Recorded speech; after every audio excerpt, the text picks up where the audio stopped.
One of Doctor Who's most beloved seasons ruined its best character. Doctor Who has introduced fans to a wide catalog of admirable companions. Whether it's Rory Williams' adorable sense of courage or Martha Jones' incredible intellect, all of these people helped to make this long-running sci-fi drama a unique hit. Plus, these characters help to make the show more enticing, as they give the audience something familiar to relate to. When the show was rebooted in 2005, fans had the privilege of meeting Rose Tyler, a passionate young woman with a dream of exploring what lies beyond planet Earth. But by the time Rose started traveling with the 10th Doctor, her character changed remarkably. As such, it could be argued that Tyler lost her spark when she began living alongside fans' favorite Time Lord. As the daughter of Pete and Jackie, Rose seemed like a very typical teenage girl. She lived in a small flat on the Powell estate and worked as a sales assistant in an attempt to make her own money. As such, even though Rose didn't seem like much on the surface, fans could see themselves in her, which is vital for a show like Doctor Who. Although the role is now synonymous with Billie Piper, critics were against her part in the series. Piper had previously worked as a teenage pop star and has very little credited acting experience. However, audiences fell in love with her instantly, mainly because the actress was able to relate to the character on a very deep level. In an interview with the BBC, Piper explains, "Despite not living a life of luxury, in Season 1, Episode 1, Rose, the teenager had a lot going for her.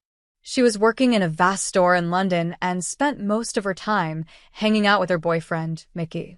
Tyler also had a handful of friends, like Shireen, who she would go out with and revel in the joys of teenage freedom. Although she wasn't entirely independent because she was still living at home with her mother and didn't seem keen on doing her own housework, Rose was building a normal life that was filled with opportunities and love. Yet, in Season 2, Rose Tyler's zest for life and motivation appeared to dwindle. In Season 2, Episode 2, Tooth and Claw, she seems quite content hanging off the 10th Doctor's arm but seems to have lost her entire identity.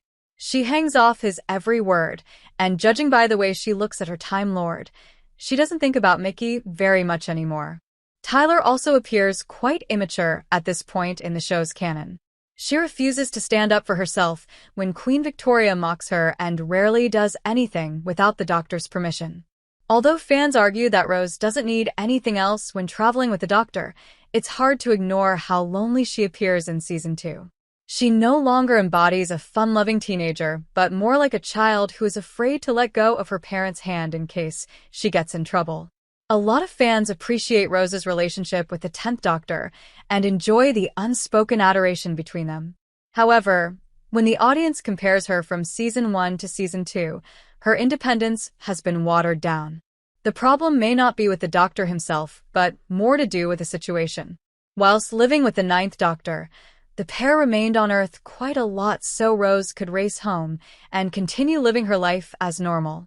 But in Season 2, Rose and Ten ventured further than ever before, ensuring that they could only ever depend on each other for company and support. Doctor Who has a lot of lore, and fans often have to focus really hard on every detail to keep up with the frequent twists and turns. But when the show returned to screens in the mid-2000s, audiences were graced with a clean slate and could enjoy a brand new Doctor and companion. Thus, a lot of Season 1 was devoted to reintroducing the Time Lord and his new friend. But unlike her predecessors, audiences learned quite a lot about her character. Season 1, Episode 8, Father's Day, spends a lot of time exploring Rose's relationship with her deceased father and even goes as far enough to devote an episode to him. Previously, Doctor Who focused pretty much on the protagonist and only revealed nuggets of information about a companion every so often. Father's Day not only gives the audience more information about Rose's father, but it also explores how the family dealt with such a crushing sense of grief. Season 2 places the characters in a parallel universe, where Peter Tyler is still alive and is living quite a prestigious life. However, whatever information the audience gains about Rose in this situation doesn't matter, because it all occurs outside her universe.